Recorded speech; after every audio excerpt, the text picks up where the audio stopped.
Yeah, Friday edition of Mr. Relevant of Alex Strouf with you from the Gruber Law Offices studios at the Avenue downtown Milwaukee. Hunter Vaughn, producer Tiny Hands back at the Everlight Solar Studio downtown Madison. Mr. Relevant, of course, brought to you by Door County Distillery, locally produced, handcrafted, and award-winning spirits made locally in beautiful Door County. Going to be with you ahead of the weekend. Last day of May, summer is here. I'm very happy about that. Hunter, happy Friday, buddy. How's everything in your world? It's good. You know, Jesse Nelson taking a Friday off to go golf with his mom, so we're making it through here. It's a lot of Hunter Vaughn on content today between Wildy and Taos. Is he really golfing with his mom? Yes, it's for the children's radiothon golf outing up in Beaver Dam. So like it's a good cause. So at least there's a work tie. Yeah. Yeah, but it's still, this was yesterday asking me if I could do this, and I was like, yeah, sure. So, got a lot going on today. You in show prep today. Didn't get you in show prep today. However, I got to take a nice walk around downtown Milwaukee. I walked to Water Street. Nice. Back. It was very nice. It was enjoyable. So, beautiful day today. Looking forward to a great weekend. I got to move tomorrow, so wish me luck on that. That's going to be a lot of fun. But other than that, man, things good. I told you Wednesday after my rant about my Cornhole Bags League that I would report back Friday with the result. We did much better, Hunter. Much better. Good. And by much better, I mean we still lost all 3 games. So that was unfortunate. However, scores 21-14, 21-9, 21-18. Choked in game 3. Had the lead the entire game and ended up losing. So, but better. And I'm a little bit nervous, though, that we played the other worst team in the league and we let it slip. So I just think we're going to get dominated because I was watching some of the other teams and they were smoking people. I don't think I got a shot, but it was better this week. So that I'm happy about, that at least it was a little bit better. I still stink, though.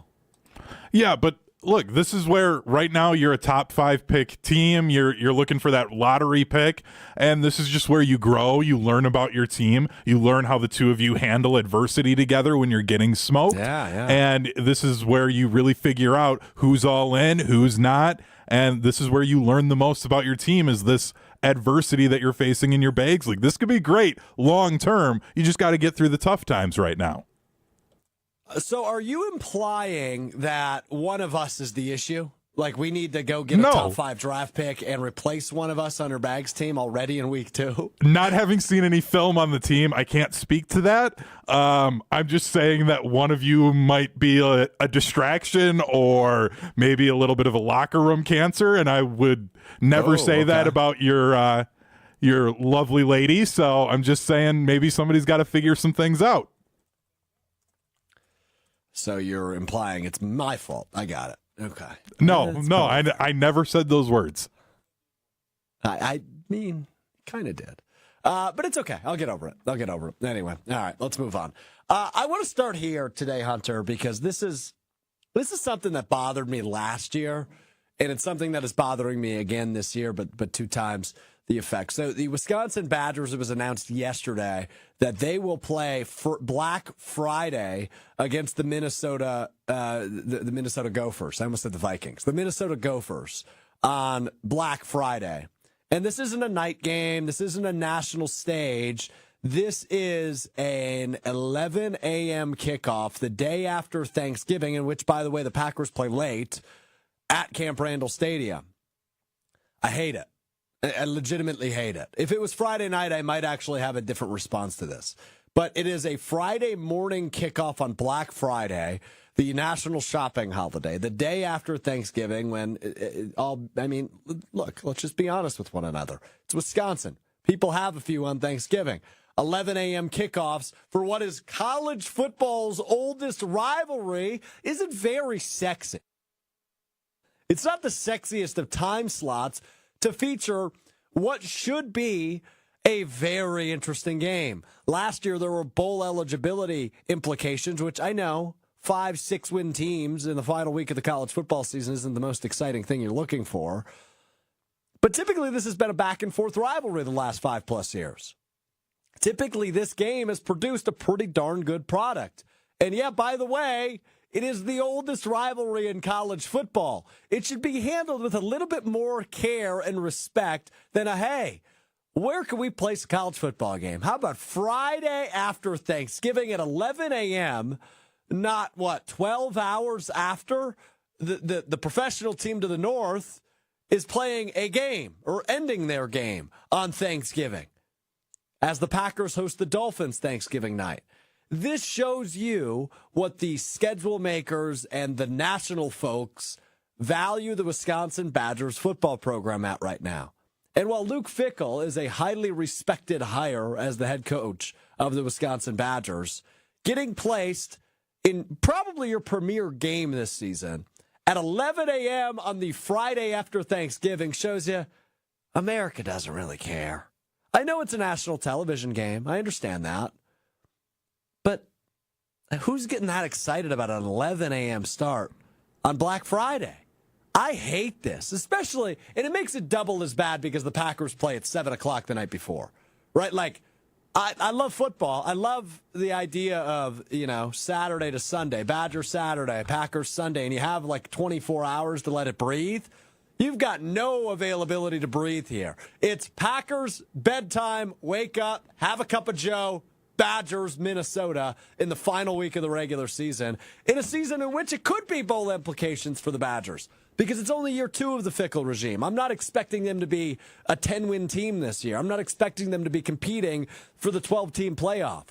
But you would think Wisconsin, Minnesota has a little bit more appeal as a Saturday game in the final week of the regular season than a Friday morning kickoff at Camp Randall Stadium, which, by the way, is around a holiday. If you wait till Saturday, you might have some of the college kids coming back. But you think college kids that don't live in the state of Wisconsin are going to leave Thanksgiving night just to get back for Wisconsin, Minnesota at Camp Randall? You're out of your damn mind. I imagine the student section is going to be pathetic this game, but it's not on the students. It's on the schedule makers. I hate this, Hunter. What say you? I think you're missing the fact that this game is going to be on CBS.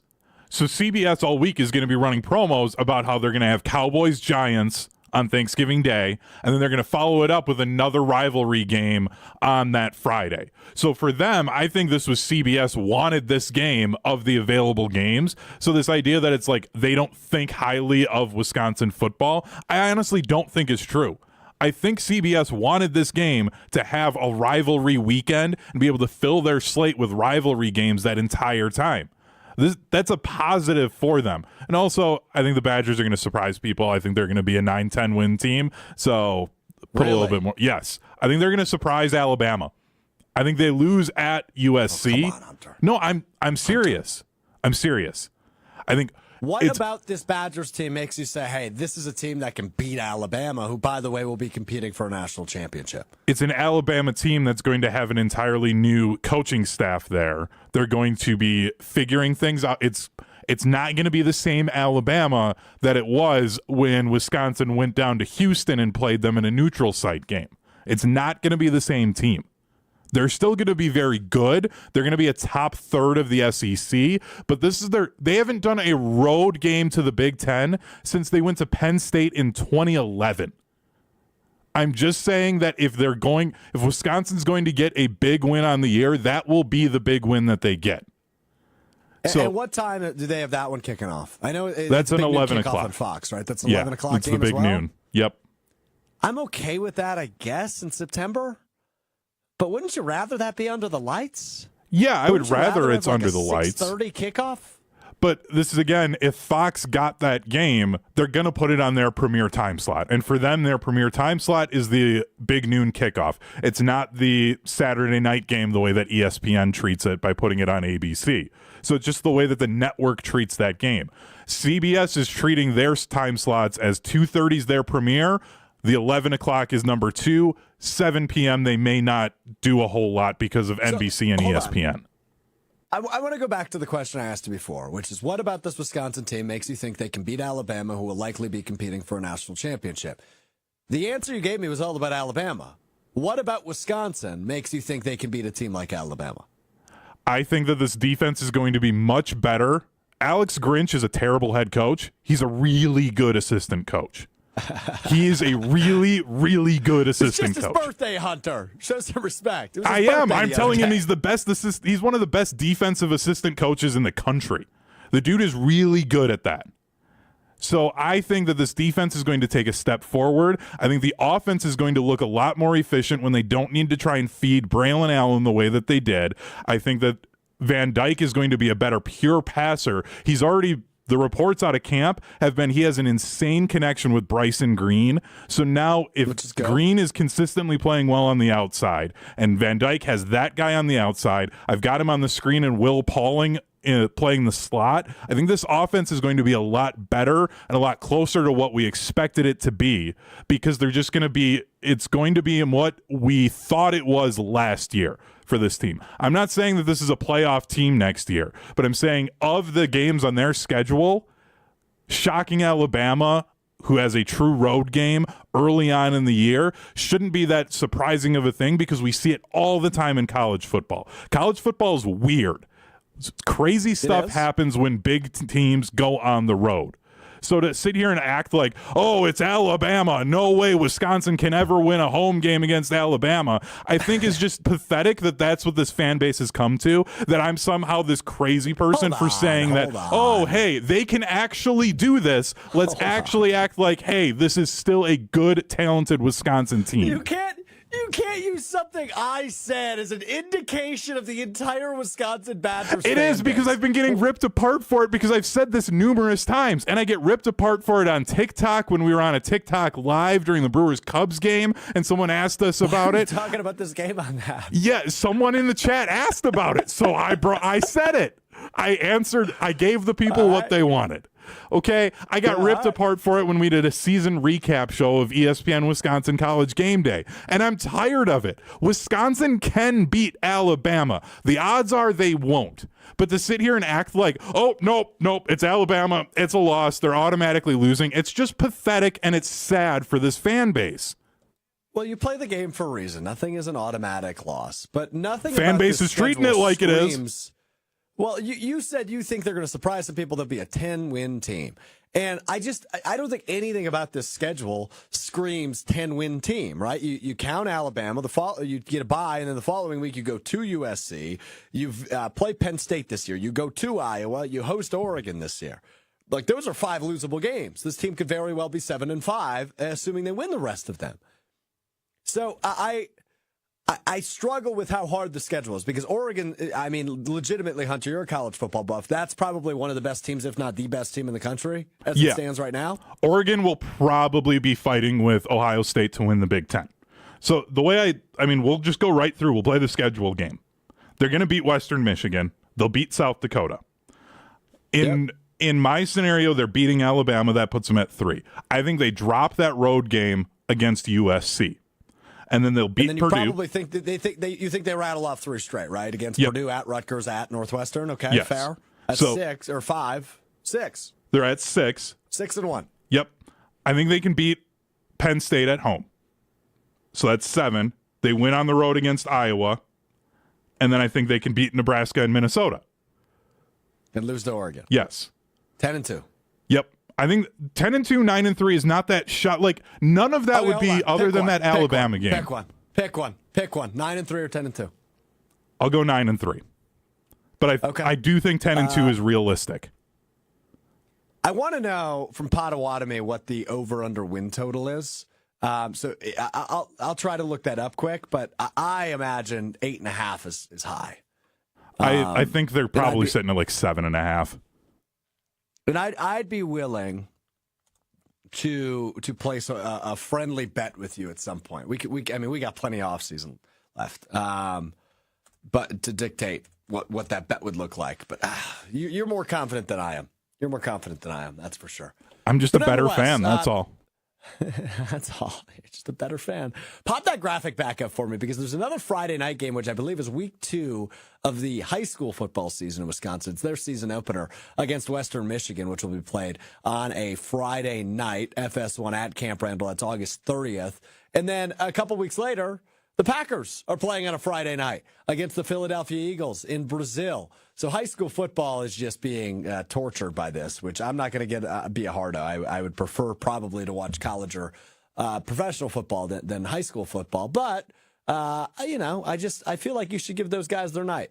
And I don't love how we are now impeding on that territory is college football in the NFL as it rolls into Friday nights now, which it is what it is.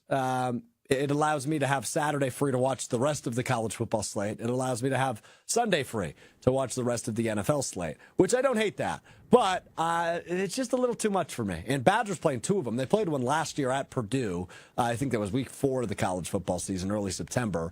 Didn't love that either. So I don't know. I'm a little hesitant on this, but it is what it is. I can't do anything about it. As someone that works a lot of the Friday nights, I'm just not a big fan of it because it messes with what I'd like to be able to do. A bunch of high school games. I enjoy that. That's something I enjoy, but it's one of those where I get that that's not for everybody. So whatever. It doesn't really matter for me for the regular season. I would just like to be able to do my regular working stuff, but I know no one else cares about that. So now, as I'm saying it, I don't know why I even brought it up, realizing I'm the only person that cares about it. Not a good drop-in by me. I'll admit it.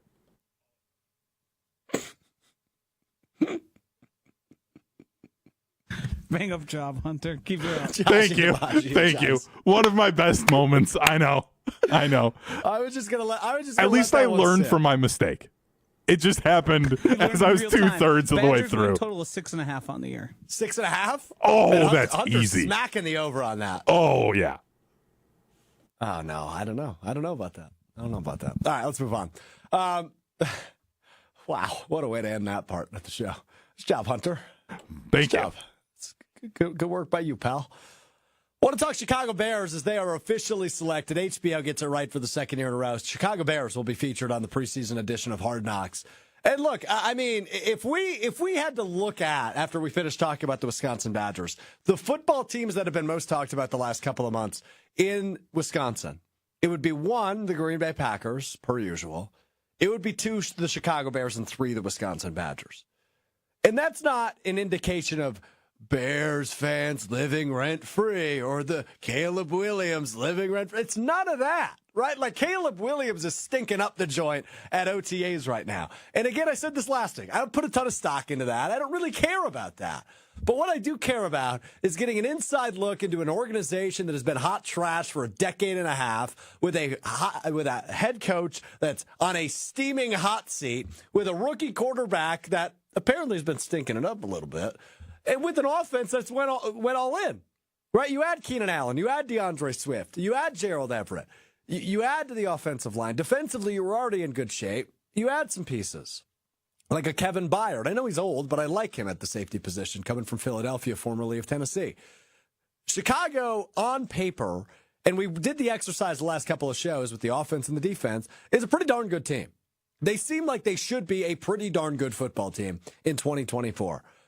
But to have the distraction, which is what all the former players have said. Brad Nortman had former teammates that were on Hard Knocks. And distraction is the word that constantly pops up. To put distractions in front of Caleb Williams, who loves the limelight, rightfully so. He's earned the limelight as a former Heisman Trophy winner and now the number 1 overall pick.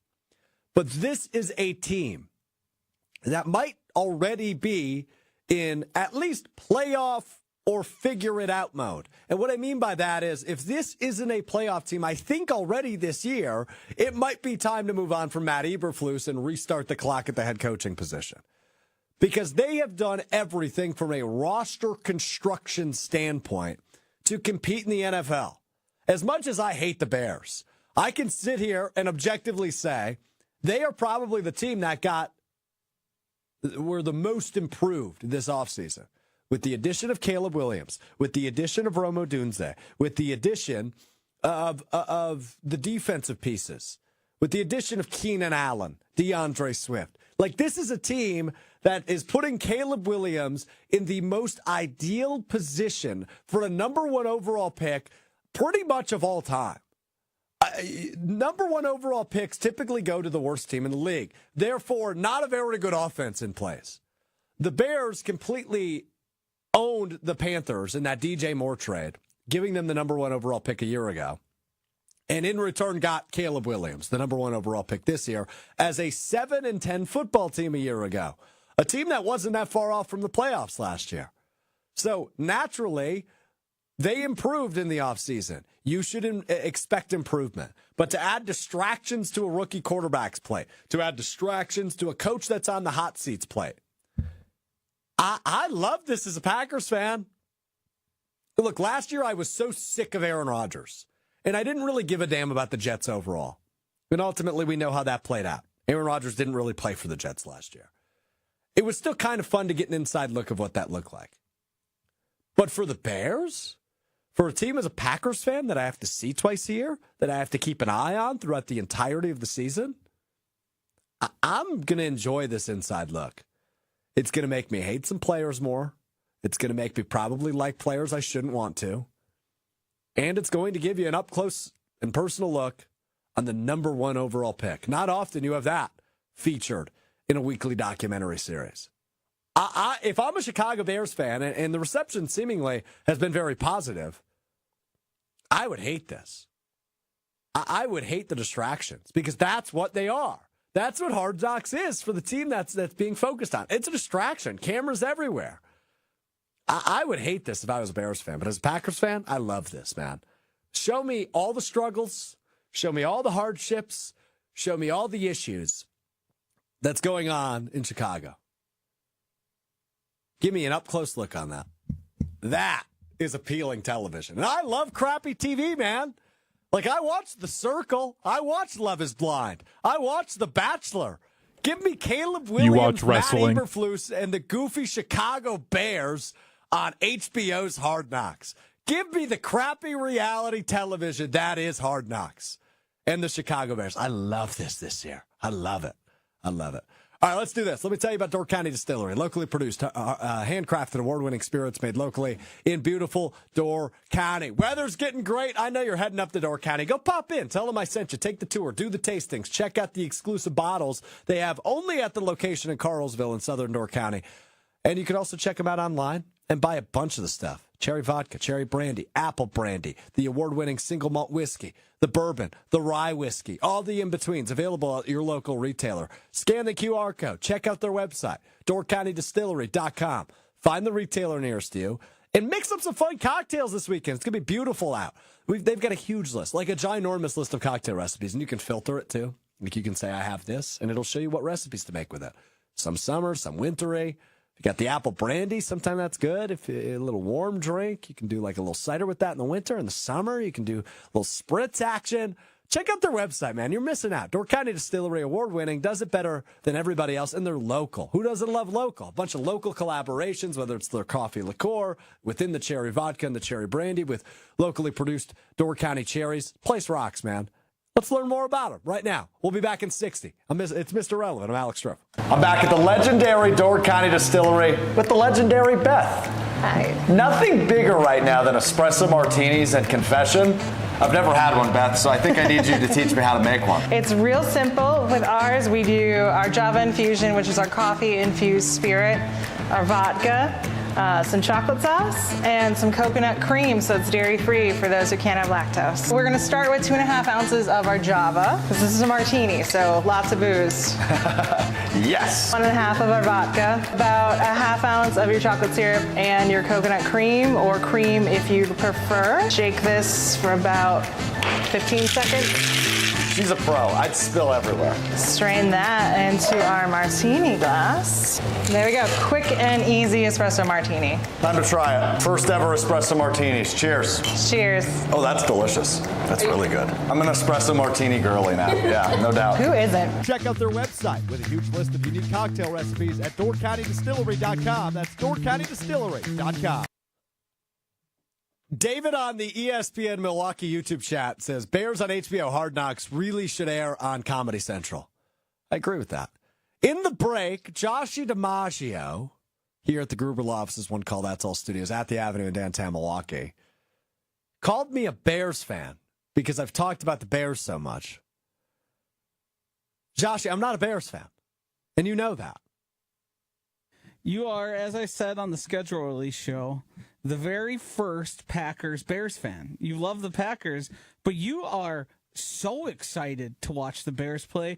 You think this is potential playoff team. You're so excited about the Bears. Excited is not the right word. At every opportunity you get, I've heard Roma Dunze on this more than I've heard you say Dontavian Wicks thing. Oh, that's not true. That's not true. I'm actually about to talk about Dontavian Wicks. It's funny you say that. But no, that's not accurate. I'm excited about the NFC North. Yeah. I'm excited for what will be the most competitive division in the National Football League.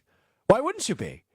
Who doesn't like competition? For the last, 15 years, Joshy, we've watched the Green Bay Packers stroll through the NFC North like it's the local shopping mall. Nobody's there. Yeah, I like winning. Ever heard of it? Yeah, I'm very familiar. I'm very familiar. And you know what the Packers are going to do a lot of this year, Joshy? Winning. Wow. See, now that's what I like to hear. Positivity. You're a dork.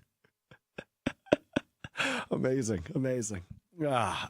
David suggests you're doing reverse psychology on me. You're actually the Bears fan. I like that take from David. Shut up, David. All right, I want to do this. Lot of question marks as OTAs continue up in Green Bay, but really paying attention to training camp, because I think that's when you really start getting the answers to some of these questions that I'm going to pose.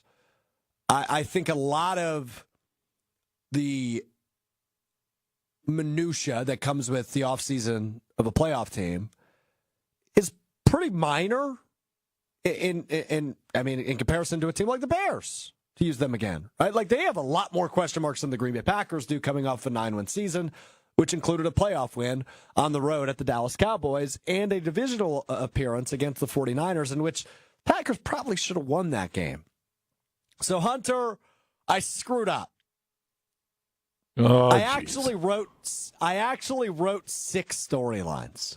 You gotta be You can kidding keep the me. title of the podcast and the YouTube and the lower third top 5, because I'm not going to spend a ton of time on number 6. But I did write 6, and I felt compelled to talk about it briefly. So here are your top 5, but really 6 storylines for the Green Bay Packers offseason from 6 to 1. We start with number 6. And look, I know it sounds goofy and stupid, but maybe it doesn't, because it was a real issue last year. And that would be the kicker battle, or lack thereof. Durst, what I call him, Anders Carlson, the rookie kicker a year ago, who really had a brutal year. I mean, he missed kicks in, I think it was 6 of the last 8 games, including that playoff game against San Francisco. They bring in some competition for him, but I don't feel like they have a real answer here. It feels like years and years ago when Mason Crosby was kicking against a guy by the name of Giorgio Tavecchio. And it was like, yeah, they brought in some competition, but is this really a competition? I think this is Anders Carlson's job, unless things go totally sideways in the offseason. But I don't feel very confident in Anders Carlson being a different kicker than he was a year ago for the Green Bay Packers. Greg Joseph, Jack Podlesny are the other 2 options. Greg Joseph at least has been in the league. I don't know. That's just something I've got an eye on. And it's one of those training camp things where it will be tracked every day on Twitter, and you can keep a close eye on it. But it's something that's interesting and it's real, because what's the margin of error in the NFL? It's not a lot of points. And if you have a kicker that's missing as much as Anders Carlson did a year ago, this could turn an 11 or 12-win team into a 9-win team again. Something to keep an eye on. All right, let's get to the real top 5 now. Number 5, Eric Stokes, Christian Watson, Zach Tom, and overall health. This is something that obviously matters a lot more in the regular season and into the postseason, of long-term health and who's going to be on the field and who's available as an option. But a lot of talk this offseason around Eric Stokes and Christian Watson and the asymmetry between his hamstrings. And now Zach Tom dealing with an injury, a bicep injury that has him out of OTAs. I'm nervous about it. I mean, you're always nervous about health, right? Like, sports come down to 3 simple things. You got to be good, you got to be lucky, you got to be healthy. Ultimately, that can lead to a championship recipe. Good, lucky, healthy. The Packers were pretty darn good at the end of last season. They were pretty darn lucky in terms of the way their schedule broke. Seeing Dallas in the wild card round was an ideal situation. Sorry, Hunter. Healthy has been an iffy one. you didn't have a full array of good health last year. Jair Alexander missed a lot of time. You had Christian Watson missing a ton of time. Aaron Jones missed several games. Luke Musgrave missed a couple games. Obviously, David Bakhtiari, who's no longer on the team, missed pretty much the entire season outside of the first game. You worry about the health, especially when things are popping up now, Zach Tom being the main one. So health and hoping they can just get out of the preseason healthy is storyline number 5. Storyline number 4 is mostly based off the first-round draft pick of Jordan Morgan. What will the offensive line be? We said it before, and we said it after the drafting of Jordan Morgan. The Green Bay Packers would be comfortable with the 5 starting linemen they had a year ago, starting week 1 this year.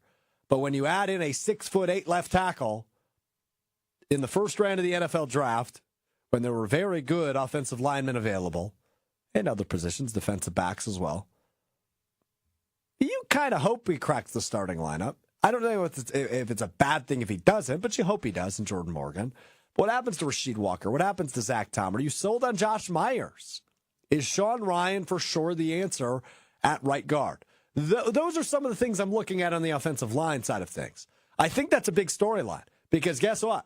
The number 1 storyline, spoiler alert, which we'll get to in a minute, revolves around the quarterback. And who keeps the quarterback off his rear? That would be the offensive line. Storyline 3, who emerges in the wide receiver group? You're very, very comfortable with the amount of receivers that the Packers have right now and what they did in a very questionable year last year. Jaden Reed and Dontavian Wicks. Joshy, Dontavian Wicks look like superstars in the making. Christian Watson, if he's healthy, takes the top off of defense like nobody else in this roster. Romeo Doubs viewed as Jordan Love's security blanket in year 1 as a starter. And then you've got guys like Bo Melton and Malik Heath, who made some plays last year. But who will really emerge as that top guy? I think all of them have the ability to, especially those first 4. But I think training camp, the preseason, and into the early few weeks of the regular season will show you who took that next step. Because you hope Jaden Reed can do it. You hope Dontavian Wicks can do it. And you love that they're pairing up at a VRBO in Florida in the offseason to get some extra training in. But who will emerge as that top receiver? Hunter, go ahead. Why do they need a top receiver, though? Because I know, I've brought this up before, but why can't it just be a receiver room where you don't know who's going to be the guy 1 week to the next, and you end up with 4 guys that are 700-yard receivers, and you're just as productive as a team that has a 1,200-yard true number one guy? Yeah, I mean, it's a fair question, and obviously it worked out all right last year for them. But I truly believe you need somebody to emerge as at least a playmaker, right? Because I don't know that Jaden Reed will ever be viewed as the best receiver in the league, right? I don't know that Deebo Samuel's ever been viewed as the best receiver in the league. But what does Deebo Samuel provide to an offense? What can Jaden Reed evolve into and provide for an offense? Dontavian Wicks, can he be the Devontae Adams-esque? Can he make that jump in year 2? As the best probably natural route runner on this team. Why is it important? I think when you look at Super Bowl champions, and I've made this case before, there's usually a number 1 true receiver. And a lot of the times recently it's been a tight end in Travis Kelce and Rob Gronkowski. But look at the Rams. They had, of course, Cooper Kupp, who was an MVP finalist. In the one off year that the Patriots, Buccaneers, or Chiefs did not win the Super Bowl in the last decade. That's who emerged. I don't know if it's a necessary thing, but I feel like in today's day and age of the NFL, you need a very comfortable number 1 option that Jordan Love can look to and throw the ball to. But maybe you're right. Maybe they can do it without that. But I'm not even saying emerges as a true number 1 in training camp. I think just okay, who are your 2 guys or 3 guys that will be on the field every play? Because you could jot out different sets, right? I'm sure Bo Melton will get some reps, and there will be some things designed for him. But is it Watson, Reed, Wicks? Is it Watson, Dobbs, Wicks? Is it Watson, Dobbs, Reed? Is it Dobbs, Reed, and Wicks and when Watson's healthy. Hopefully he is all season. I don't know. It's just a room that still intrigues me because you saw so much success in year one, specifically for Reed and Wicks, and year two for Dobbs. And obviously, rookie year for Watson was terrific. He went on that unbelievable 6-game tear. I just want consistency and know what to expect. But maybe you're right, Hunter. Maybe the group effort works. The top two storylines, I think, are inevitable and obvious. So we'll rapid fire through them. Number 2 is Hafley's defense. That's all I wrote. Hafley's defense. I'm so intrigued by the praise that Hafley continues to get, whether it be from the coaching staff or the players on the defensive side of the football. There are a ton of really, really, really good things being said about Jeff Hafley. And the question was asked yesterday, a very good one, on Kyle Brust and Nortman weekdays 2 to 5 on ESPN Wisconsin. Is this more an indication of happiness and clarity that Joe Barry is gone, or success and confidence in Jeff Hafley's new scheme for the Packers defense? While two things can be true, I currently lean towards the former. I think this is more of an indication of, hey, Joe Barry was a great guy. But as a defensive coordinator, his time had come. And we really needed some fresh ideas. Because you're not getting true 11-on-11s yet. You're not getting true game action yet. You don't really exactly know what this Hafley defense looks like in action yet. But fresh ideas are a good thing. A lot of experience at the collegiate level and in the NFL for Jeff Hafley. That's a good thing. But does it actually come together? Might I add, the investment on the defensive side of the football throughout the draft and some of the contracts they're paying now to Jair Alexander, Rashawn Gary, and eventually Kenny Clark, we assume, another one. There's a lot of investment back there. You got to be able to produce because you've got some primetime players. Some of the best in the division, some of the best in the NFC, some of the best in the NFL shoot in Jair Alexander. What can Rashawn Gary evolve into? You need a double-digit sack season out of him coming off the edge. So Jeff Hafley's defense is a big storyline that we just won't have answers to. And it might not be until a quarter of the way through the NFL season. But that is number 2 on the list, and number 1 is the obvious. It's Jordan Love's contract extension. When does it come? What does it look like? We make the assumption that it will be in the Jared Goff camp of $53 million a year, and probably long-term like that too, 4-5 years. But if you're the Packers, are you ready to open up the pocketbook to that degree? I don't know that they are. Jordan Love's camp has every argument in the world to make for, hey, we deserve this money. But will they get that money? I don't know. I don't know what would be offered to them. I would assume, though, Jordan Love is locked up by week 1 in Brazil.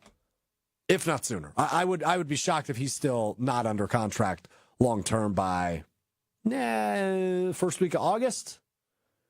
I would say that's when we get into weird territory of, okay, when is this finally going to happen? I would guess around training camp toward the end of July, though. So just to recap, my top 5 with an honorable mention, 6th. Kicker battle. Number 5, Stokes, Watson, Zach Tom, and health. Number 4, the offensive line. Who starts? Who's the top 5? Number 3, who emerges at the wide receiver position? Number 2, Hafley's defense. And number 1, Jordan Love's contract extension. The top 5-ish storylines of the Packers offseason. Hunter, did I miss anything that came to your head? No. I would, all of that's exactly where I would kind of expect everything to be. Something that Wilde and Tausch talked about, they did their Take It to the Bank segment, and they talked about the addition of Xavier McKinney and how would he be the top addition to this team. And Tausch right away was like, no, it's Jeff Hafley. He'll be at the end of the year the number 1 addition, even ahead of Josh Jacobs, which I didn't even think about him in that way. But this defense... To be real honest with you, I agree, but I would actually put McKinney ahead of Jacobs. I think you've seen such bad safety play for so many years in Green Bay, right? Like, who was the last true, really good safety for the Packers? Nick Collins? Yeah. Clinton Dix wasn't that good. He had flashes. Donald Savage was never that good. No. It was Nick Collins. I mean my only thing with the Josh Jacobs or Xavier McKinney, who will be more important kind of discussion, is the fact that I think fans will remember Josh Jacobs more if he's productive and scoring touchdowns, unless Xavier McKinney has like a playoff clinching interception late kind of a thing, because ideally he doesn't make a lot of insane, like it'd be great if he makes insane plays and is like a huge impact every single game, but most safeties aren't.